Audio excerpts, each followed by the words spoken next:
So guys I hope you are doing well. You were welcome to स्टेल और family. तो कैसे हो मेरे दोस्तों? मैं आशा करता हूँ शानदार तरीके से आप लोग अपनी लाइफ को एंजॉय कर रहे हो, अपनी सेहत, फैमिली और पढ़ाई का ध्यान काफी अच्छे से रख रहे हो। बड़ी ही सिंपल सी और स्ट्रेट फॉरवर्ड बात बोली गई यार यहाँ पर। जिंदगी में अगर रियलिटी में आप लोग चाहते हैं कि जिस मुकाम पर आप लोग पहुंचेंगे उस मुकाम पर आप लोग अच्छे से अपने आप को बनाकर रख सकें, तो सबसे पहले जिस सिचुएशन में आप लोग हैं उस सिचुएशन को, उस पोजीशन को, उस जिंदगी को, उस माहौल को एंजॉय करना आप लोग को स्टार्ट करना पड़ेगा और उसको कम से कम झेलना आप लोगों को सीखना पड़ेगा। जरा सी देर में कोई स्ट्रेस आया और आप लोग इरिटेट होकर बैठ गए और लगा कि जिंदगी बस खत्म हो गई।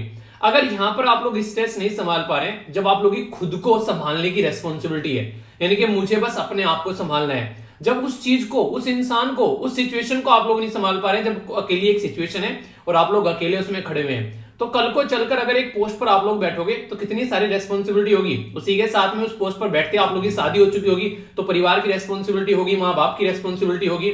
आगे थोड़ा सा और बढ़ोगे तो बच्चों की रेस्पॉन्सिबिलिटी होगी और आगे थोड़ा सा और बढ़ोगे तो एक तरीके से पूरे परिवार के मुखिया आप लोग होगे, वो सारी रेस्पॉन्सिबिलिटी होगी।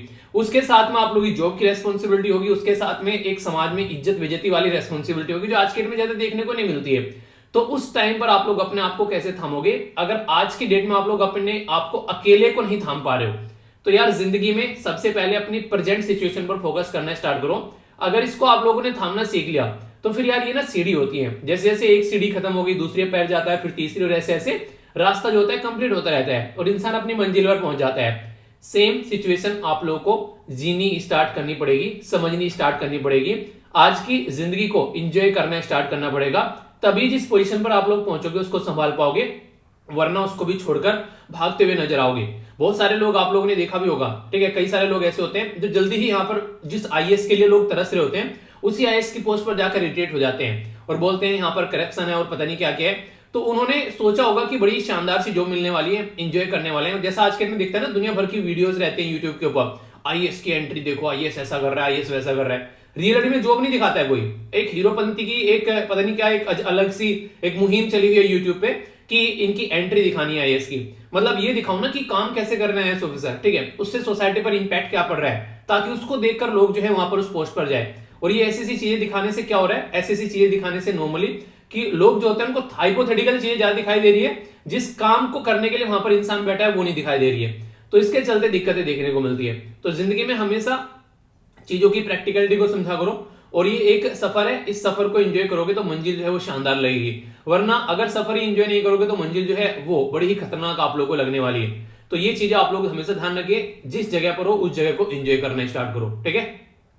और अगर लंबी रेस का घोड़ा बनना है तो जगजीवन राम जी की तरह आप लोगों को जीना पड़ेगा। अच्छा उदाहरण है, बड़ा सटीक उदाहरण है। अपनी करियर में इतनी शानदार तरीके परफॉर्मेंस देना तो आप लोग यहां से भी कुछ सीख सकते हैं। कई सारी बातें मैं आप लोगों को यहाँ पर बताने वाला हूं, आप लोग अच्छे से कई सारी चीजें समझ भी पाओगे। बेसिकली क्वेश्चन होंगे आप लोगों के सामने, इन क्वेश्चन को आप लोगों को एंजॉय करना है, आंसर देने, और पूरे वीक में जो भी आप लोगों ने पढ़ा है उसका एक ओवरव्यू आप लोगों को देखने को मिलेगा, उसका एक रिविजन आप लोगों का हो जाएगा और इससे आप लोगों के अंदर कॉन्फिडेंस भी आएगा, ठीक है। कॉन्फिडेंस यहीं से निकल कर आता है। ये कहता है ना कि सर पढ़ रहे हैं पर कॉन्फिडेंस नहीं आ रहा है, ये वाला काम नहीं करते हो, अगर ये वाला काम करना स्टार्ट कर दोगे तो कॉन्फिडेंस भी आना स्टार्ट हो जाएगा, ठीक है। तो बात करते हैं एक एक कर चीजों को आप लोग तब अच्छे से समझ पाओगे। क्या बात यहाँ पर की जा रही है, एक एक क्वेश्चन देखते हैं, क्वेश्चन का आंसर देना है, वीडियो को पॉज कर उसके बाद में आगे बढ़ना है। जगजीवन जी के रेफरेंस के बारे में 3 स्टेटमेंट है आप लोगों के सामने और बोला गया कौन सी स्टेटमेंट जो है वो यहाँ पर करेक्ट है, ये आप लोग को बताना है। बोला गया कि ये यंगेस्ट मिनिस्टर थे जवाहरलाल नेहरू जी की जब इंतरिम गवर्नमेंट बनी थी उसके अंदर में। दूसरी स्टेटमेंट बोला गया कि कॉन्स्टिट्यूएंट असेंबली के अंदर में यहाँ पर अगर बात करें जिसने हमारा संविधान बनाया उस असेंबली के बारे में बात की जा रही है, उसके अंदर में इनके द्वारा इंश्योर किया गया सोशल जस्टिस जो है उसको संविधान के अंदर में अच्छे से पिरोया जाए, यानी कि वो पार्ट होना चाहिए। और काफी बड़ा ये क्वेश्चन कई बार बन जाता है और काफी इंपोर्टेंट क्वेश्चन रहता है कि 1971 की वॉर के टाइम पर हमारे देश के डिफेंस मिनिस्टर कौन थे, तो क्या ये हमारे देश के डिफेंस मिनिस्टर थे? अगर सही आंसर की बात की जाए तो क्या होगा, ये आप लोगों को बताना है। ए में बोला गया 1 and 2 सही है, बी में बोला गया 2 and 3 सही है, सी में बोला गया 1 and 3 सही है और डी में बोला गया ऑल ऑफ द अबव। तो ए बी सी डी में सही आंसर क्या होगा? वीडियो को पॉज करके आंसर दीजिएगा और उसके बाद में आंसर देखिएगा, ठीक है। कर लिया पॉज, दे दिया आंसर, अब आगे बढ़ता हूं। एक एक पॉइंट आप लोगों को बताता हूं। जगजीवन राम जी जो थे 5 अप्रैल को इनका जन्म हुआ था और 6 जुलाई को बेसिकली हमारे बीच से अलविदा कह गए थे। बाबूजी के नाम से इनको पुकारा जाता है। सबसे बड़ी बात अगर बात करें तो कई सारी चीजें आप लोगों को देखने को मिलेगी। ये तो इनका बेसिक इंट्रोडक्शन है यहाँ पर अगर बात की जाए। अगर एक इंपॉर्टेंट बात जो है यहाँ पर, अगर सबसे लंबा करियर किसी का रहा है एक तरीके से बीइंग ए लेजिस्लेटर, यानी कि एक तरीके से पार्लियामेंट के अंदर में सबसे लंबे समय तक अगर कोई बात करें यहाँ पर, कोई इंसान आज तक रहा है जिसने इतने लंबे समय तक जिंदगी जो पार्लियामेंट में बिताई है, तो वो यही थे।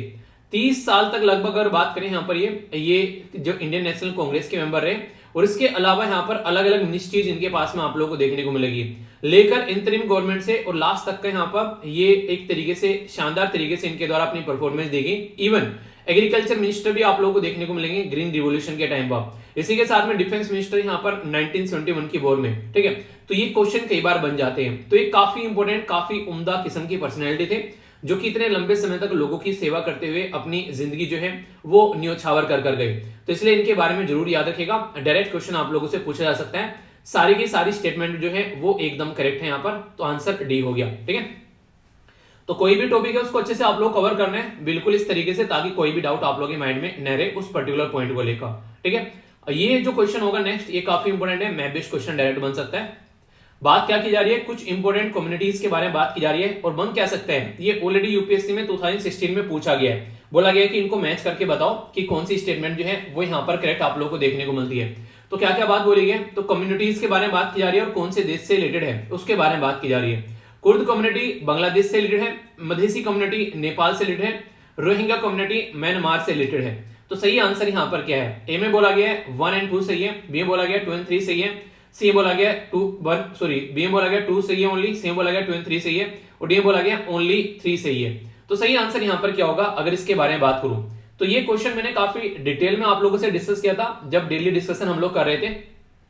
तो यहाँ पर कुर्द कम्युनिटी के बारे में पहले अगर बात करूं तो मैंने आप लोगों को कुर्दिस्तान बताया था। कुर्दिस्तान कहां पर है, यहाँ पर ये आप लोगों को ब्लैक सी देखने को मिलेगा, यहाँ पर इधर कैस्पियन सी देखने को मिलेगा। इधर आप लोग अगर आएंगे तो तुर्की हो गया, ये अर्मीनिया हो गया, ये यहाँ पर सीरिया हो गया, इराक हो गया और ईरान हो गया। तो Syria, Iraq, Iran, Armenia, Turkey, इन कंट्री के कुछ थोड़े थोड़े एरिया मिलाकर एक पर्टिकुलर एरिया बनता है जिसको बोलते हैं कुर्दिस्तान। ये कुर्द कम्युनिटी के रहने का एरिया है जहां पर कुर्द कम्युनिटी जो है वो पाई जाती है। ये वही कम्युनिटी है जब सीरिया के अंदर में यूएस से लड़ाई लड़ रहा था तो उस टाइम पर यूएसए की सपोर्ट कर रही थी, और जैसे ही यूएसए यहां से छोड़ के गया तुर्की ने बोला कि इनकी चमड़ी उधेड़ दूंगा यहां से, और इनको यहां पर हम लोग टिकने नहीं देंगे, इनको भगा देंगे। तो यूएसए ने बोला कि जबान संभाल के बात करना, ये हमारे दोस्त हैं, ठीक है। तो कहने का मतलब यहाँ पर यह कि कुर्द का बांग्लादेश से कोई दूर दूर तक रिलेशन नहीं है। पहली स्टेटमेंट गलत होगी तो इसका मतलब ये तो नहीं है। दूसरा, मधेसी कम्युनिटी नेपाल के अंदर में, आप लोगों ने नॉर्मली अगर बात करें कई बार यहाँ पर ये चीज देखे होंगे, जब भी आप लोगों को नेपाल के बारे में पढ़ा है तो मैंने नेपाल का मैप दिखाते हुए आप लोगों को हमेशा एक बात जरूर बोली है कि आज की डेट में जो इंडिया और नेपाल के मैप पे आप लोग जाएंगे तो यहाँ पर उत्तराखंड, उत्तर प्रदेश, बिहार, और ये याद रखिएगा वेस्ट बंगाल भी नेपाल को टच करता है, और सिक्किम। तो ये जो नीचे वाला एरिया पाया जाता है, मैंने कई बार बोला है कि यहाँ पर जो है वो मधेसी कम्युनिटी पाई जाती है, और इंडिया के साथ में उनके काफी अच्छे खासे रिलेशन है। तो ये अभी रिसेंटली न्यूज में था, क्योंकि जब पाकिस्तान जब यहाँ पर नेपाल के लीडर हमारे देश में आते हैं तो तभी भी ये न्यूज में आ जाता है। तो मधेसी कम्युनिटी का डायरेक्ट रिलेशन आप लोगों का देखने को मिलेगा, और खासकर जब ब्लॉकेड लगा था तो ये माना गया था कि इंडिया जो है मधेसी कम्युनिटी को बोलकर यहाँ पर हमारे देश में ब्लॉकेड लगवा रही है, तो वो वाली बात थी। ये तो बच्चा जानते हैं कि रोहिंग्या कम्युनिटी जो है वो म्यांमार की है, क्योंकि रोहिंग्या कम्युनिटी वही कम्युनिटी है जो कि मोस्ट प्रोसिक्यूटेड कम्युनिटी है इनके, जिसके ऊपर सबसे ज्यादा अत्याचार किए गए। ये एक मुस्लिम कम्युनिटी आप लोग को देखने को मिलेगी जिसके बारे में कोई बात ही नहीं करता है प्रॉपर वे में। यहाँ पर म्यांमार के अंदर में काफी लार्ज स्केल पर यहाँ पर इनके ऊपर अत्याचार किए गए, और यहाँ पर उनको मार मार कर भगाया गया। बहुत सारे जो रोहिंग्या कम्युनिटी के लोग हैं वो आज के दिन में बांग्लादेश में हैं। यहाँ पर लगभग 40,000 के करीब है, 40 से 50 के करीब माने जाते हैं कि इंडिया के अंदर भी है, और अलग अलग देशों में अपनी जान बचाकर आज के डेट में रह रहे हैं। तो ये स्टेटमेंट आप लोग यहाँ पर कई बार मैंने पढ़ाई है। तो बड़ा ही आसान सा क्वेश्चन पूछा गया था 2016 में। रेगुलरली अगर आप लोग सुन रहे हैं तो ऐसे क्वेश्चन अब स्टेट पीसीएस में बन सकते हैं आगे आने वाले टाइम में। तो आंसर क्या हो गया, सेकंड सही है और थर्ड सही है, तो आंसर इसका सी सही हो गया। तो ये कुछ ऐसी बेसिक इन्फॉर्मेशन है जो कि मैप बेस्ड क्वेश्चन भी आप लोगों के यहाँ से बन जाता है। तो चीजों को इस तरीके से पढ़ो कि कोई भी कंफ्यूजन आप लोगों को देखने को न मिले। एक और बड़ा आसान से यहाँ पर ये कॉमन सेंस का क्वेश्चन था जो कि मैंने आप लोगों को ढंग से समझाया भी था। ये यूपीएससी में 2020 में प्रीलिम्स के अंदर में ये क्वेश्चन पूछा गया। देखिएगा, ध्यान से सुनिएगा, चीजों को आप लोग समझ पाओगे। जैसे मैं आप लोग को हमेशा बोलता हूं, अगर कोई भी एग्जाम आप लोग देने जा रहे हैं तो उसमें ये समझिए कि क्या ऐसी चीजें पॉसिबल हैं। अगर मैं आप लोगों को बोलूं कि हाँ मैं 24 घंटे जो है बेसिकली पढ़ता रहता हूं और बेसिकली सोता नहीं हूं मैं एक भी मिनट के लिए, और मैं पिछले 3 दिनों से सोया ही नहीं हूं, ठीक है, तो आप लोग क्या बोलोगे, बहुत बड़ी बड़ी फेंक रहे हैं यार, लपेट ही नहीं जा रही है, तो ऐसा कुछ बोलोगे ना। तो रीजन भी है, सही भी है वैसे। तो इसलिए कभी भी एक जैसा मौसम नहीं रहता है। आप लोगों को अगर अपने देश में भी आप लोग बात करो तो कई सारे मौसम चेंज होते हैं। इसी तरीके से हर एक कंट्री के साथ में रिलेशन एक जैसे नहीं रहते हैं। इसी के साथ में अगर आप लोग बात करते हैं तो अगर किसी कंट्री के साथ में हमारा रिलेशन है तो उसमें अप डाउन आते रहते हैं। अगर बात करूं 10 साल की, 10 साल में 2 बार गवर्नमेंट चेंज हो जाती है, तो वहां पर पॉसिबिलिटी नहीं है कि एक जैसी चीजें रहेगी। तो उसी के बेस पर ये क्वेश्चन एक आसान क्वेश्चन हो जाएगा अगर ये जो बातें मैंने बताई हैं ये बेसिक कॉमन सेंस आप लोग जानते हो तो, मतलब समझिएगा। अब यहाँ पर बोला गया कि इंडिया और श्रीलंका के जो ट्रेड रिलेशन है वो कंसिस्टेंटली इंक्रीज हो रहे हैं इन लास्ट डिकेड में। लास्ट डिकेड मतलब पिछले 10 सालों में यहाँ पर रिलेशन जो है वो कंटिन्यूअसली कंसिस्टेंटली, यानी कि एक बार भी नीचे नहीं गए, बस इंक्रीज ही हो रहे हैं। ऐसा पॉसिबल है? राजपक्ष से आकर बार बार रायता फैला देता है, चाइना की गोद में जाकर बैठ जाता है। फिर यहाँ पर इंडिया और श्रीलंका के रिलेशन काफी डाउन भी हुए हैं, कई सारी नोटंकियां देखने को मिली, हमारी कंट्री कंपनी को वहां से निकाल दिया गया, ऐसी भी नोटंकी देखने को मिली। तो यहाँ पर ये सारी चीजें चलती रहती हैं। तो यानी कि हमेशा एक जैसी चीजें नहीं रहती हैं, ऊपर नीचे चीजें होती रहती हैं।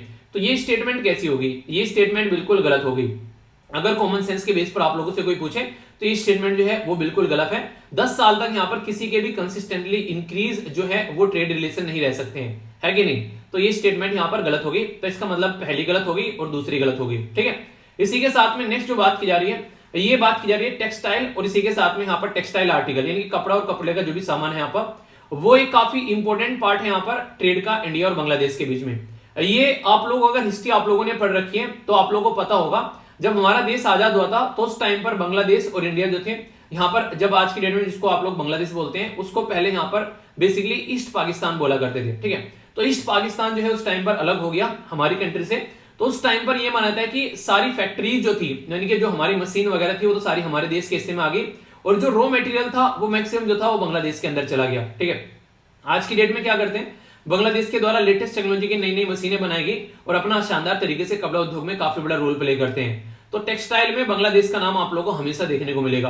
तो जिस देश के साथ में हमारे पड़ोसी रिलेशन है और जिस देश के साथ में हमारी कंट्री का सबसे बड़ा बाउंड्री टच करता है, याद रखिएगा बांग्लादेश के साथ में सबसे बड़ी बाउंड्री टच करती है, सबसे कम बाउंड्री किसके साथ में टच करती है आप लोगों को बताना है, तो उस देश के साथ में कपड़े का रिलेशन होना बनता है, लाजमी है। तो ये स्टेटमेंट अगर कॉमन सेंस अगर आप लोग देखोगे कि हाँ ये सारी चीजें पढ़ रखी हैं, थोड़ी थोड़ी चीजें सुन रखी हैं और शांति में बैठे क्वेश्चन पढ़ रहे हो बिना टेंशन में, तो ये आसानी से आप लोग इसको बोलोगे हाँ सही स्टेटमेंट है, ठीक है। नेक्स्ट आप लोगों से बात की जाए, बोला जा रहा है कि लास्ट 5 ईयर में नेपाल जो है वो लार्जेस्ट ट्रेडिंग पार्टनर रहा है इंडिया इन साउथ एशिया। आप लोग ढंग से सोचिए एक मिनट के लिए, पिछले 5 सालों से अगर आप लोग एक तरीके से आप लोगों ने मतलब क्वेश्चन की तैयारी नहीं की है, बस पिछले 5 सालों से आप लोग थोड़ी बहुत न्यूज सुन रहे हैं कि नेपाल के प्राइम मिनिस्टर ने जो है इंडिया के बारे में ये बोल दिया कि इंडिया का जो वायरस है वो चाइना से भी खतरनाक है। याद आ रहा है आप लोगों को? नेपाल के प्राइम मिनिस्टर ने बोला लिपुधुरिया, ये लिपुलेख वाला एरिया जो है वो हमारा है। नेपाल के प्राइम मिनिस्टर ने जो है चाइना की गोद में जाकर बैठ गया और काफी सारी उल्टी सीधी भी स्टेटमेंट यहां पर दी। तो ये सारी बातें तो मैंने बीच बीच में कई बार ट्विटर के ऊपर भी आप लोगों को शेयर की है। तो आप लोग समझ सकते हैं पिछले 5 सालों में अभी कोरोना वायरस के टाइम पर भी काफी उल्टी सीधी स्टेटमेंट जो थी नेपाल के प्राइम मिनिस्टर के द्वारा हमारे देश के लिए दी गई। तो इस तरीके से आप लोग समझ सकते हैं कि नेपाल के साथ में नॉर्मली हमारे रिलेशन प्रेजेंट टाइम पर अगर देखोगे, अगर न्यूज़पेपर आप लोग पढ़ रहे हैं, आप लोग को ये पता नहीं है कि व्यापार किसके साथ में सबसे बड़ा है, पर लेकिन ये आप लोग इससे अंदाजा लगा सकते हैं कि नेपाल के साथ में तो नहीं होगा जैसे नेपाल के साथ में हमारे प्रेजेंट टाइम पर रिलेशन चल रहे हैं, ठीक है। रीजन क्या है? रीजन है कॉमन सेंस। क्यों? क्योंकि हम लोगों ने फिलहाल नेपाल के साथ में बहुत सारी उल्टी सीधी चीजें सुनी। 2015 में जब से अर्थक्वेक आया, ये बोला गया कि इंडिया जो है यहाँ पर एक अलग तरीके से नेगेटिव रवैया अपना रहे हैं, ठीक है। तो बहुत सारे ऐसे नेगेटिव पॉइंट्स जो थे वो सामने निकल कर आए और ट्रेंड भी किए कई बार। तो काफी नेगेटिव माहौल था इंडिया और नेपाल के रिलेशन के बीच में। तो यहाँ पर अगर कॉमन सेंस बोले, बांग्लादेश के साथ में कभी आप लोगों ने ऐसा देखा है? नहीं। अभी रिसेंटली मैंने आप लोगों को पढ़ाया था 2015 में यहाँ पर क्या गया, लैंड बाउंड्री एग्रीमेंट जो है वो इंडिया और बांग्लादेश के साथ में साइन किया गया। ऐसे देश के साथ में हमारे रिलेशन ज्यादा अच्छे रहेंगे, फिर ऐसे देश के साथ में जहां की प्राइम मिनिस्टर तक भी हमारे देश को जो है उल्टी सीधी स्टेटमेंट दे रहे हैं, तो किसके साथ में व्यापार सबसे ज्यादा रहेगा। तो यहां से भी अगर मैं आप लोगों को इस तरीके से बता रहा हूं कि अगर आप लोगों को नहीं पता ना एग्जैक्टली कि किसके साथ में ज्यादा व्यापार है, तो आप लोग एक अंदाजा तो लगा सकते हैं कि यार इसके साथ में तो कम से कम नहीं होगा। समझ रहे हैं आप लोग? यहाँ पर अगर आप लोग का दिमाग अगर शांत रहेगा तो इतना आप लोग सोच सकते हैं। तो मैं आप लोग को ये बता रहा हूँ कि क्वेश्चन को पढ़ने के बाद में आप लोग को सोचना कैसे है एग्जाम में बैठ के, इससे आप लोग चीजों को समझ पाएंगे। अच्छा इस तरीके से चीजें हैं, ठीक है। तो ये चीजें आप लोगों को देखने को मिलेगी। तो कहने का मतलब ये कि सेकंड और जो थर्ड स्टेटमेंट है वो सेकंड स्टेटमेंट जो है वो सही है और थर्ड स्टेटमेंट भी आप लोगों को यहाँ पर गलत नजर आएगी और फर्स्ट तो गलत थी। तो आंसर क्या हो गया? आंसर इसका यहाँ पर बी हो गया। तो इस तरीके से अगर आप लोग चीजों को देखोगे तो आप लोग कई सारी चीजें अच्छी होती पाओगे। एक छोटा सा क्वेश्चन पूछना चाहूंगा मैं, और उसके ऊपर भी क्वेश्चन कई बार एग्जाम में बन चुका है। जो इंडिया और बांग्लादेश के बीच में जो लैंड बाउंड्री एग्रीमेंट हुआ था, हमारी कंट्री में संविधान के अंदर संशोधन किया गया था, तो कौन से नंबर का संशोधन था वो, ये आप लोग को बताना है, ठीक है। तो एक इंटरेस्टिंग क्वेश्चन है जिसके बारे में आप लोग को पता होना चाहिए। बड़ा ही छोटा सा प्यारा सा क्वेश्चन है, क्यूट सा क्वेश्चन है पर लेकिन एग्जाम में पूछा जाता है कई बार। ठीक है, बात की जा रही है एनसीपीसीआर के बारे में। इसको बोलते हैं national commission for protection of child right, यानी कि बच्चों के अधिकारों को प्रोटेक्ट करने वाला ये बेसिकली एक कमीशन है, जिसको राष्ट्रीय बाल अधिकार संरक्षण आयोग के नाम से भी आप लोग जानते हैं। इसके हिसाब से अगर मैं आप लोगों से बातें करूं तो बच्चों की एज जो है वो कितनी मानी गई है इसमें, जब यहाँ पर बच्चों को प्रोटेक्ट करने की बात करते हैं, 15 साल, 16 साल, 17 साल या फिर 18 साल। तो सही आंसर आप लोगों को यहाँ पर बताना है ए, बी, सी या फिर डी। तो इसका आंसर आप लोग बताइए, आंसर क्या होगा यहाँ पर सही। पहले वीडियो को पॉज कर लीजिए, आंसर दे दीजिए, इसके बाद में आगे बढ़िएगा। सही आंसर है यहाँ पर इसका डी, शाबाश, ऐसे ही आंसर देना है, बिल्कुल सही आंसर है सबका। ठीक है अच्छे से आंसर दिया करो, सही रहता है। ठीक है, आप लोगों को भी कॉन्फिडेंस आएगा, आप लोगों को भी चीजें रिकॉल करने में हेल्प मिलेगी, और यही तरीका होता है एग्जाम की प्रिपरेशन करने का। इंडियन अगर बात करें स्टैट्यूटरी बॉडी के बारे में, तो यहाँ पर पार्लियामेंट के अंदर जो है एक कानून बनाया गया था। तो इनकी एक स्टैट्यूटरी बॉडी है जिसको कानून पास कर बनाया गया, जिसको आप लोग बोलते हैं commission for protection of child right act 2005। Commission के बारे में बात करें तो ये ministry of women and child development के अंडर में आता है।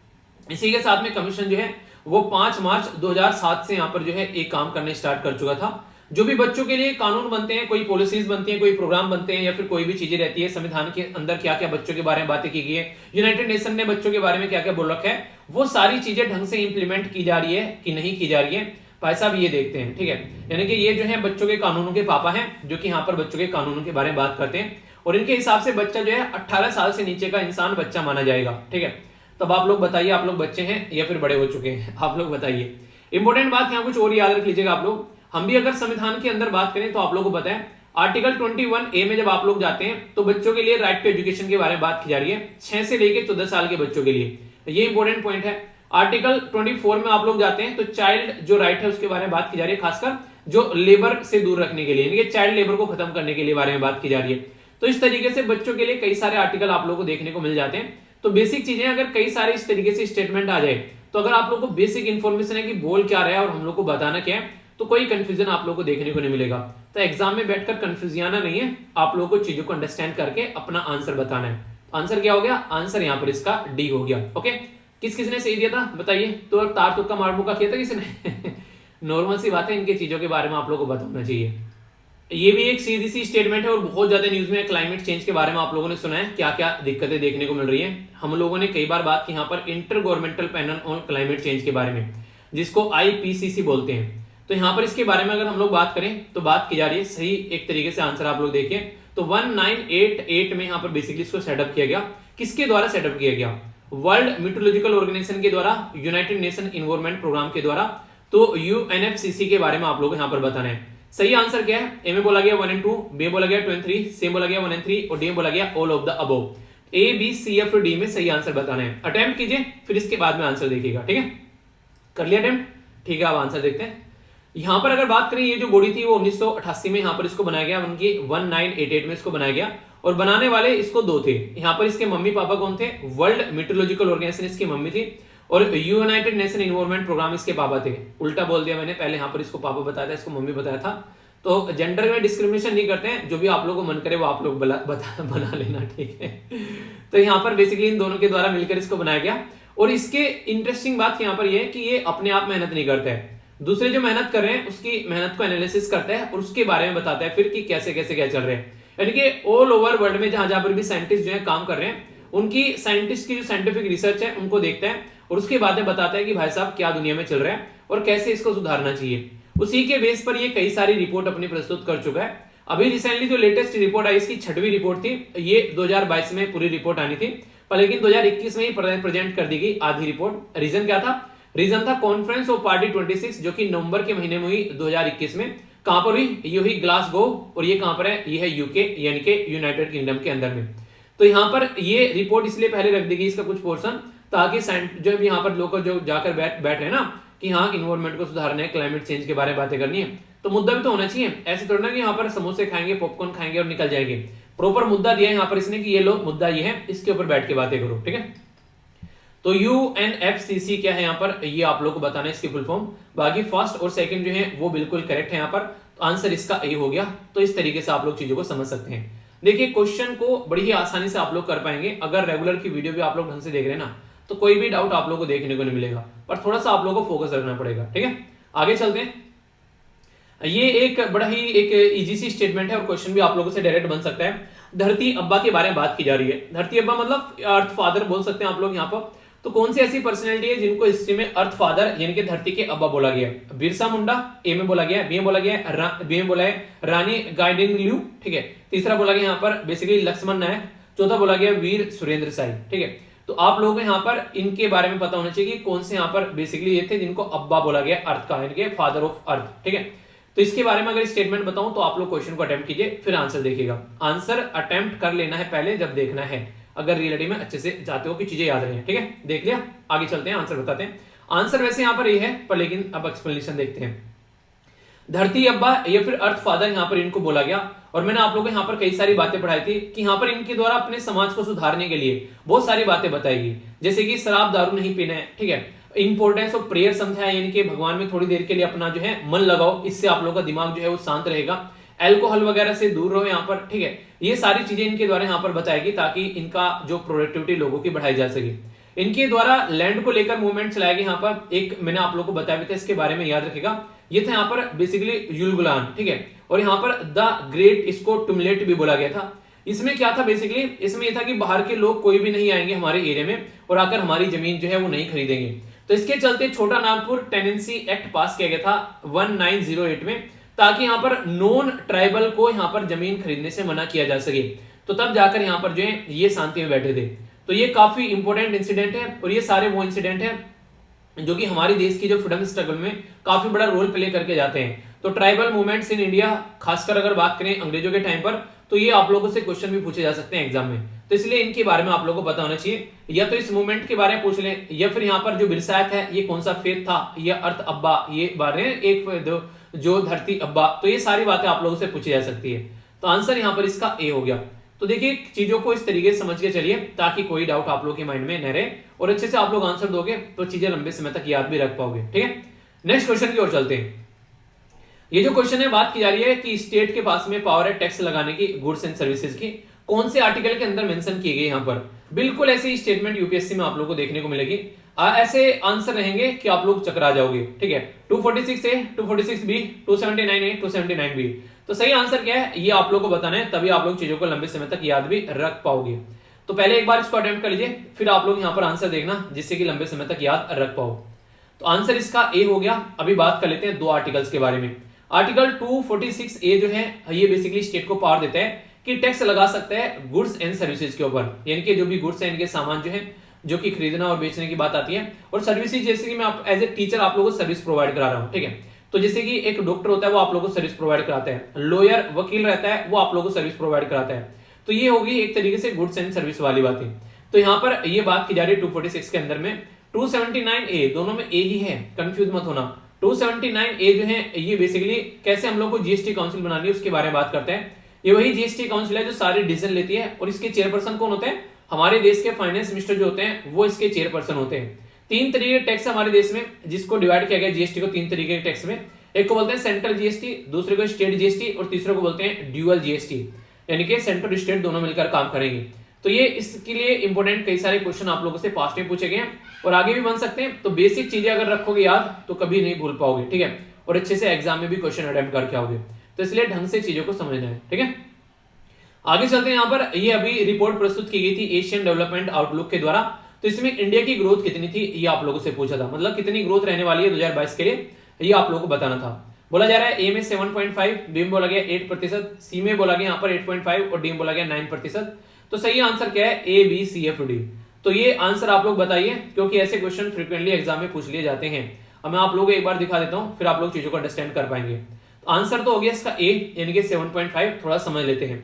2021 में जो ग्रोथ रही हमारी जीडीपी फोरकास्ट इनकी थी वो थी 8.9, 2022 में जो है 7.5 और 2023 में जो है फिर से 8.0% आप लोगों को देखने को मिलेगी। तो ये काफी इंपॉर्टेंट है, जो कि आप लोगों से ग्रोथ वगैरह के बारे में पूछे देश की।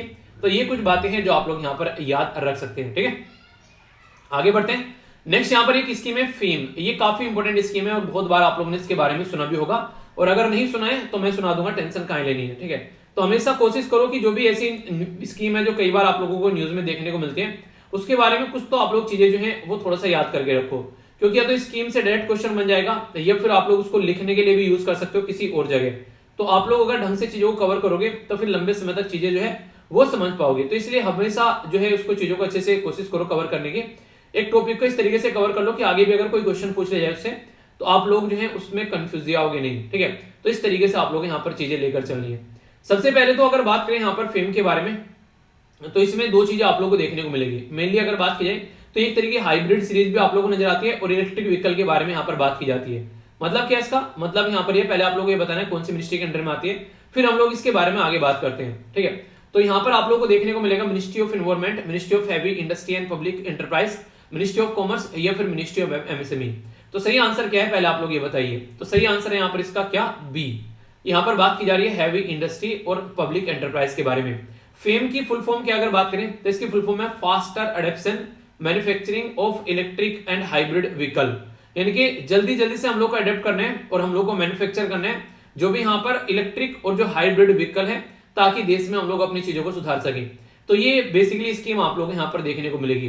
तो इस स्कीम को सपोर्ट करने के लिए भी फेज सेकंड में काफी सारे इंपोर्टेंट जो है रोल प्ले किए गए गवर्नमेंट के द्वारा, जिसमें यहाँ पर बात की जा रही है कि आने वाले 3 साल में यहाँ पर कि 10,000 करोड़ रुपए जो है वो इन्वेस्टमेंट किए जाएंगे। तो अप्रोक्सीमेट 7,000 के करीब ई बस, 5 लाख के करीब ई व्हीलर, 55,000 के करीब ई व्हीलर जो है बेसिकली पैसेंजर कार, और यहाँ पर और भी इसके अलावा काफी कुछ आप लोगों को देखने को मिलने वाला है। तो ये अभी इंप्लीमेंट जो किया जा रहा है यहाँ पर नई इलेक्ट्रिक बस जो चलाई गई है महाराष्ट्र, गोवा, गुजरात और चंडीगढ़, और यहाँ पर बेसिकली एक तरीके से नई जो कार चार्जिंग स्टेशन लगाए जा रहे हैं वो मध्य प्रदेश, तमिलनाडु, केरला और गुजरात में आप लोगों को देखने को मिल रहे हैं। तो इसका मतलब यह कि लोग इनको एक्सेप्ट भी कर रहे हैं और इसके ऊपर अच्छे से काम भी किया जा रहा है। तो एक अच्छा तरीका है। यहाँ पर कहीं ना कहीं आप लोगों ने देखा होगा अभी डीजल पेट्रोल के प्राइस जो है काफी ज्यादा बढ़ गए, तो लोगों ने अपनी गाड़ी के अंदर में गैस की जो है सीएनजी की किट लगाना स्टार्ट कर दी, आप लोगों ने देखा होगा। और अभी रिसेंटली अभी न्यूज़पेपर में पढ़ा भी था मैंने कि इसका सीएनजी का प्राइस जो है काफी ज्यादा बढ़ गया, वो भी लगभग कुछ टाइम में डीजल पेट्रोल के इक्विवेलेंट ही आप लोगों को देखने को मिलेगा।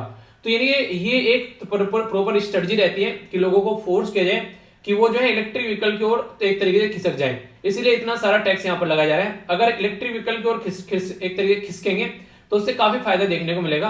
85% क्रूड ऑयल जो है हम लोग बाहर से खरीद कर लेकर आते हैं, तो वो हम लोग नहीं खरीदेंगे, ठीक है। अपने देश में इस पैसे को हम लोग ढंग से इस्तेमाल कर पाएंगे और भी तमाम बहुत सारे फायदे आप लोग को देखते हुए नजर आएंगे। तो ये काफी इंपॉर्टेंट है जो कि पता होना चाहिए आप लोगों को। आगे अगर बात करें, यहाँ पर बात की जा रही है कि कौन सी स्टेटमेंट करेक्ट है यहाँ पर किसके बारे में, ये है इंटरनेशनल क्रिमिनल कोड। तो ये काफी इंपॉर्टेंट है। तो बात की जा रही है एक इंटर गवर्नमेंटल ऑर्गेनाइजेशन है, ये इंटरनेशनल ट्रिब्यूनल जो इसका आप लोगों को जो इंटरनेशनल ट्रिब्यूनल हेडक्वार्टर आप लोगों को हेग में देखने को मिलेगा। ये गवर्न किया जाता है द रोम स्टैट्यूट के द्वारा और इंडिया जो है वो फाउंडिंग मेंबर है इसका। ऐसे क्वेश्चन जो है वो आप लोगों से डायरेक्टली आप लोगों को एग्जाम में देखने को मिल जाते हैं, ठीक है। तो कौन सी स्टेटमेंट करेक्ट है ये बोला गया, ए में बोला गया 1 और 2, में बोला गया 2 और 3, सी में बोला गया 1 और 3, डी बोला गया ऑल ऑफ द अबव। बड़ी ही प्यारी सी बात है यहाँ पर कि इंडिया जो है वो इसका फाउंडिंग मेंबर नहीं है। तो ये स्टेटमेंट आप लोग याद रखिएगा। तो तीसरी स्टेटमेंट अगर गलत हो जाती है तो यहाँ पर आंसर इसका ए हो गया। अब थोड़ा सा बातें करते हैं। इंटरनेशनल क्रिमिनल कोड जो है यहाँ पर ये अगर बात करें इसका हेडक्वार्टर हेग में है। रोम स्टैट्यूट के थ्रू यहाँ पर इसको बनाया गया था। कोई भी कुछ गलत काम होता है तो वहां पर ये बात करते हैं, India is not a party to the Rome Statute along with the USA and China, भी उसका पार्ट नहीं है। तो यहाँ पर अगर बात करें यहाँ पर तो हम पार्ट भी नहीं है इसका, और तो दूर की बात आप लोग बोल दीजिए। तो यानी कि हम तो इसका पार्ट तक नहीं है, ठीक है। इस तरीके से आप लोग यहाँ पर बोल सकते हैं। तो यहाँ पर जो फाउंडिंग मेंबर है यहाँ पर वो इंडिया नहीं है, तो स्टेटमेंट यहाँ पर ये गलत होगी। तो ये काफी इंपॉर्टेंट है। यहाँ पर इस तरीके से कई बार क्वेश्चन आप लोगों से पूछे जाते हैं। तो कई बार अगर क्वेश्चन ऐसा बने तो ऑर्गेनाइजेशन में आप लोग कवर कराता हूँ, तो उनको ध्यान से आप लोगों को सुनना है, ठीक है। एक पर्टिकुलर ये काफी इंपॉर्टेंट है यहाँ पर, जो खासकर ऐसी कई सारे ऐसे उत्सव के बारे में आप लोगों से पूछा जाता है जो कल्चर का पार्ट है। तो राष्ट्रीय संस्कृत महोत्सव जो है उसके बारे में यहाँ पर बात की जा रही है। ये जो फेस्टिवल है यहाँ पर एक फ्लैगशिप है प्रोग्राम, जो कि किस मिनिस्ट्री के अंडर में आता है। तो ministry of development, north east region, ministry of sport and youth affair, ministry of culture या फिर मिनिस्ट्री ऑफ टूरिज्म। तो सही आंसर कौन सा है ये आप लोगों को यहाँ पर बताना है। तो इंपॉर्टेंट है, इसके बारे में कुछ बातें मैं आप लोगों को बता देता हूँ जो कि आप लोग यहाँ पर समझ सकते हैं। अगर बात की जाए तो यहाँ पर राष्ट्रीय संस्कृत महोत्सव जो है ये मिनिस्ट्री ऑफ कल्चर का प्रोग्राम आप लोगों को देखने को मिलेगा, और आज से नहीं है 2015 से यहाँ पर स्टार्ट किया जा रहा है। 3 इंपॉर्टेंट सी है इसमें। हालांकि अगर बात करूं तो 12वां संस्करण है इसका, ये 12वां एडिशन था। 3 इंपॉर्टेंट सी है इसके अंदर में, कल्चर, क्राफ्ट और क्यूजीन, ठीक है। तो ये आप लोगों को नजर आएगा इसके अंदर में। और इनका बेसिक फंडा ये रहता है कि एक भारत श्रेष्ठ भारत को लेकर यहाँ पर चले, क्योंकि अगर हम लोग ढंग से फोकस कर पाएंगे तभी हम लोग श्रेष्ठ भारत बना पाएंगे। तो एक भारत श्रेष्ठ भारत का कॉन्सेप्ट यहीं से निकाल कर लाया गया है, ठीक है, कि एक तरीके से कल्चर जो है उसकी कनेक्टिविटी यहाँ पर देश के अंदर मेंटेन रखी जा सके। तो पर्सनली मुझे काफी इंपॉर्टेंट लगी ये स्कीम, क्वेश्चन आप लोगों से पूछा जा सकता है और आंसर इसका सी हो गया, तो इसके बारे में याद रख सकते हैं। ये काफी इंपोर्टेंट था और काफी ज्यादा न्यूज में था। रिसेंटली इंडिया के द्वारा economic cooperation and trade agreement जो है वो साइन किया गया, कौन सी कंट्री के साथ में, तो ये आप लोग को बताना है, जापान, ऑस्ट्रेलिया, यूएई या फिर यूनाइटेड किंगडम। तो सही आंसर यहाँ पर क्या है, ए बी सी या फिर यूएई क्या है, यूनाइटेड अरब ऑफ एमिरेट्स, ठीक है। तो यहाँ पर सही आंसर क्या है, ए बी सी या फिर डी। तो सही आंसर यहाँ पर आप लोगों को देखने को मिलेगा वो है इसका क्या, बी। कैसे समझ लेते हैं, ये काफी डिटेल में मैंने आप लोगों से पढ़ाया था कि इंडिया और जो इंडिया और जो ऑस्ट्रेलिया है, economic cooperation and trade agreement जो है वो एक दूसरे के साथ में यहाँ पर आप लोगों को देखते हुए नजर आएंगे। तो ये काफी इंपॉर्टेंट यहाँ पर हो जाता है कि कैसे चीजों को लेकर चलना है। तो इसके चलते यहाँ पर आने वाले टाइम में इंडिया और ऑस्ट्रेलिया जो है एक दूसरे के साथ में व्यापार करेंगे। पर अच्छी बात यह है कि इंडिया ने अपनी मैक्सिमम शर्त जो है वो ऑस्ट्रेलिया से मनवा ली है कि वो चीजें हमारे देश में ऑस्ट्रेलिया के द्वारा व्यापार नहीं की जाएंगी जो चीजें हमारे देश में सेंसिटिव सेक्टर है। जैसे कि अगर बात करें डेयरी प्रोडक्ट वगैरह इन सब चीजों के बारे में, तो हमारे देश में इनको नहीं बेचा जाएगा ऑस्ट्रेलिया के द्वारा, क्योंकि हमारे खुद की कंट्री के डेयरी प्रोडक्ट है उनमें नुकसान देखने को मिलेगा। और अगर यहाँ पर कोई एग्रीमेंट साइन किया जाए तो हम लोग यहाँ पर टैरिफ भी नहीं लगा सकते, तो हमारी कंट्री में काफी सारी दिक्कतें इससे देखने को मिल सकती हैं, ठीक है। तो ये बेसिक चीजें हो गई यहाँ पर। तो ऑस्ट्रेलिया के साथ में अभी यहाँ पर साइन किया गया, ये इंपॉर्टेंट है जो कि याद रखिएगा, ओके। नेक्स्ट यहाँ पर बात की जा रही है मिलिट्री एक्सरसाइज सूर्य किरण के बारे में। तो इंडिया और कौन सी कंट्री के बीच में आप लोगों को सूर्य किरण एक्सरसाइज देखने को मिलेगी, भूटान, नेपाल, बांग्लादेश या फिर श्रीलंका। तो ये काफी इंटरेस्टिंग क्वेश्चन है, इसका आंसर मैं आप लोगों से एक्सपेक्ट कर रहा हूं कि आप लोग आंसर दोगे सही, ठीक है, क्योंकि मैंने काफी डिटेल में यहाँ पर आप लोगों को ये चीजें पढ़ाई थी। आंसर क्या है इसका, आंसर तो हो गया बी, नेपाल। अभी यहाँ पर अगर बात करें तो ये सारी चीजें मैंने आप लोगों को बताई थी कि यहाँ पर आज की डेट में जो इंडिया और नेपाल के रिलेशन जो है काफी अच्छे हैं। और सूर्य किरण जो है वो एक आर्मी एक्सरसाइज है जो कि 2011 में इंडिया और नेपाल के बीच में स्टार्ट की गई थी। बिम्स्टेक का भी पार्ट है यहाँ पर नेपाल, सार्क का पार्ट है यहाँ पर, इस तरीके से समझ सकते हैं। नोन अलाइंग मूवमेंट एक तरीके से मैं भी हमारे साथ में काम करता हुआ नजर आता है। तो ये इंपॉर्टेंट क्वेश्चन अगर बन जाए आप लोगों से कि यहाँ पर इसके बारे में बताइए, तो पता होना चाहिए। Treaty of peace and friendship जो थी वो 1950 में साइन की गई थी इंडिया और चाइना के साथ में। तो ये कई बार यहाँ पर न्यूज में भी रहती है चीजें, तो इसके बारे में आप लोग समझ सकते हैं, ठीक है। कंफ्यूजन नहीं रखना है, कहने का मतलब ये है। ये बात की जा रही है अभी रिसेंटली रुपया कार्ड जो है वो ऑलरेडी लॉन्च किया गया इंडिया में कौन कौन से देश के अंदर, यानी कि हमारा जो रुपया कार्ड है वो अब इंटरनेशनल लेवल का बढ़ चुका है। जो रुपये कार्ड को जो है वो हल्के में मत लेना अब आप लोग, ठीक है, ऐसा मैं बोल सकता हूँ यहाँ पर, क्योंकि भूटान, बांग्लादेश, श्रीलंका और यूएई कौन सी कंट्री के बीच में, कौन सी कंट्री के लिए हम लोग इसको यूटिलाइज कर रहे हैं। तो बात की जा रही है ए में 1 2 3, बी में 1 2 3 4, सी में 1 3 4 और डी में बोले ऑल ऑफ द अबव। तो सही आंसर क्या है, सही आंसर यहाँ पर बताइए, फिर मैं आप लोगों को बताता हूँ, देखता हूँ कौन सही आंसर दे रहा है। तो सही आंसर यहाँ पर सी, मतलब क्या हो गया, मतलब हो गया 1 3 और 4, यानी कि बांग्लादेश आप लोग यहाँ पर देखने को नहीं मिलेगा, ठीक है। ये बातें यहाँ पर बोली जा रही है, ये बांग्लादेश यहाँ पर देखने को नहीं मिलेगा। बाकी भूटान, सिंगापुर और यूएई के साथ में ऑलरेडी हम लोग साइन कर चुके हैं। अभी नेपाल को भी हम लोगों ने अपने लपेटे में ले लिया है, और नेपाल जो है 105वां अभी मेंबर बना है यहाँ पर किसका, इंटरनेशनल सोलर अलायंस का। तो ये भी एक गर्व की बात है कि हमारा देश जो है वो सही तरीके से चीजों को आगे लेकर चल रहा है, ठीक है। तो यहाँ पर इंटरनेशनल लेवल पर अगर हमारी जो है कार्ड वगैरह यूज किया जाए तो ये कोई आसान बात तो है नहीं। तो एक अच्छे तरीके से चीजों की परफॉर्मेंस आगे चल रही है, ठीक है। कौन सा टेंपल जो है उड़ीसा का जिसको हम लोग ब्लैक पगोड़ा बोलते हैं, पुरी जगन्नाथ, लिंगराज टेंपल भुवनेश्वर, सन टेंपल कोणार्क या फिर राजा रानी टेंपल। सही आंसर क्या यहाँ पर बताना है, तो मैंने डिटेल में आप लोगों को पढ़ाया था। आंसर फिर से बोल रहा हूं, पहले एक बार वीडियो को पॉज करना, उसके बाद में आंसर देना। तो आंसर यहाँ पर सी मिलेगा आप लोगों को। सी मैंने पढ़ाया था आप लोग यहाँ पर, कोणार्क सन टेंपल जो है ब्लैक पगोड़ा और जगन्नाथ टेंपल जो है उसको व्हाइट पगोड़ा के नाम से हम लोग जानते हैं, ठीक है। तो ये बेसिक चीजें थी जो सारी मैंने आप लोगों को पढ़ाई थी। तो आंसर यहाँ पर इसका सी हो गया। तो आप लोग इनके बारे में अगर समझोगे तो कोई कंफ्यूजन देखने को नहीं मिलेगा। एक मैप बेस्ड क्वेश्चन जो कि डायरेक्ट आप लोगों से एग्जाम में पूछा सकता है, क्यों, क्योंकि हमारी कंट्री के प्रेसिडेंट जो है इस कंट्री की विजिट पर अभी यहाँ पर गए, तो इसलिए क्वेश्चन आप लोगों से पूछा जा सकता है। बोला जा रहा है कि कौन सा निम्न में से, अगर नीचे दिए गए जो भी यहाँ पर ऑप्शन है वो यहाँ पर जो किर्गिस्तान को टच नहीं करता है, ऐसा नहीं क्वेश्चन है कि टच करता है, ठीक है।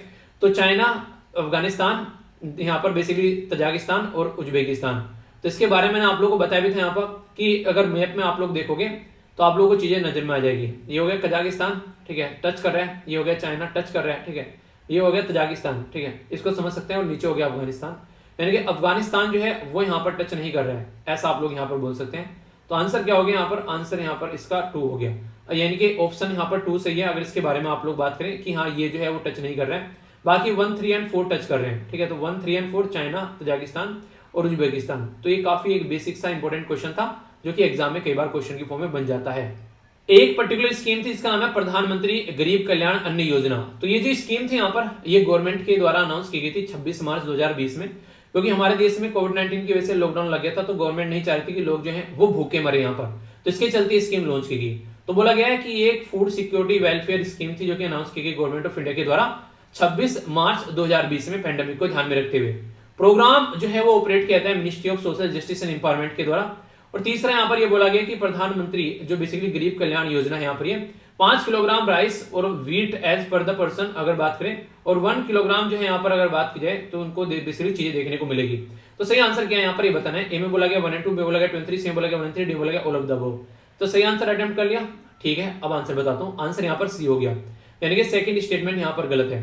तो ये कौन सी मिनिस्ट्री के अंडर में आता है वो बेसिकली आप लोगों को पता होना चाहिए। कई बार क्वेश्चन भी आप लोगों से पूछे जाते हैं, जैसे कि ministry of consumer and affair के अंडर में आप लोगों को ये देखने को मिलेगा। तो ये वो स्कीम है जिसकी जो बेसिकली ऑल ओवर वर्ल्ड में जिसकी सराहना हुई कि इंडिया ने अपने लोगों के लिए काफी ज्यादा काम यहाँ पर किया है, ठीक है। इवन यहाँ पर जो इंटरनेशनल ऑर्गेनाइजेशन है उनके द्वारा भी यहाँ पर इस जो स्कीम की जो है वो बढ़ाई की है, चढ़ा चढ़ा करके यहाँ स्कीम काफी शानदार है। तो काफी ज्यादा फायदा जो है वो इंडिया को देखने को मिलेगा इससे, ठीक है। तो ये बेसिक चीजें इसके बारे में याद रख सकते हैं। आगे बात की जा रही है इंडिया के अंदर में न्यूक्लियर पावर प्लांट के बारे में जब बात करते हैं तो कौन सा स्टेट ऐसा है जहां पर न्यूक्लियर पावर प्लांट नहीं है। यहाँ पर कर्नाटक, झारखंड, तमिलनाडु और इसी के साथ में महाराष्ट्र। तो सही आंसर क्या है, A B C F D. A में बोला गया 1 एंड 2, 1 2 3, बी में बोला गया 2 3 4, सी में बोला गया 1 3 4 और डी में बोला गया ऑल ऑफ द अबव। तो सही आंसर क्या है यहाँ पर, सही आंसर इसका सी, ठीक है। तो याद रखिएगा इसके बारे में, सी जो है वो सही आंसर यहाँ पर आप लोगों को देखने को मिलेगा। और बात की जा रही है किसके बारे में, ये बात की जा रही है झारखंड के बारे में। तो झारखंड में आप लोगों को कोई भी न्यूक्लियर प्लांट जो है वो अभी देखने को नहीं मिलता है जो कि इलेक्ट्रिसिटी जनरेट करने का काम करता है। तो ये एक कुछ बेसिक इन्फॉर्मेशन है जो कि आप लोग यहाँ पर देख सकते हैं, ठीक है। कंफ्यूजन नहीं होना चाहिए। अगर कोई भी क्वेश्चन आप लोगों से पूछा जाता है तो मैं एक्सपेक्ट करता हूँ कि आप लोग उसका आंसर जो है आसानी से पढ़ के सही सही तरीके से दोगे, और कोई भी डाउट होगा तो उस डाउट को भी आप लोग पूछोगे। तो इस तरीके से आप लोगों को चीजों को लेकर चलना है, ठीक है। तो कोई भी अगर डाउट रहता है तो यार उसको जो अगर पूछोगे नहीं तो काम कैसे चलेगा। तो हमेशा डाउट को अपने साथ में नहीं रखना है, यहीं पर ही छोड़कर जाना है, ठीक है।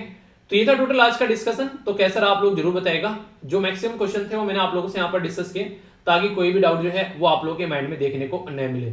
और रिवीजन सीरीज में सही रहता है कि ये लेक्चर, या कई सारे बच्चे बोल रहे थे कि सर सैटरडे और संडे के लिए भी जो है बेसिकली रिवीजन नहीं न्यूज डिस्कस करो। देखिए थोड़ा सा रिवीजन भी कर लेता हूँ। रिवीजन ऐसे तो नहीं है कि मैं आप लोगों को वैसे ही बस न्यूज का ओवरव्यू दे रहा हूँ, रिवीजन भी यहाँ पर क्वेश्चन की फॉर्म में है। तो इंडायरेक्ट वे में बोलूँ तो आप लोग क्वेश्चन तैयार हो रहे हैं, तो क्वेश्चन काफी बड़ी बात होती है, ठीक है। तो उसके चलते उसके बारे में आप लोग ध्यान रखिएगा अच्छे से। तो आज का लेक्चर यार यहीं पर समाप्त करता हूँ, नेक्स्ट वीडियो में मिलता हूँ। तब तक अपना ध्यान रखिए। बड़ों को नमस्ते, छोटों को प्यार, छोटी सी लाइफ एंजॉय करार। मिलता हूँ नेक्स्ट वीडियो में, तब तक के लिए जय हिंद।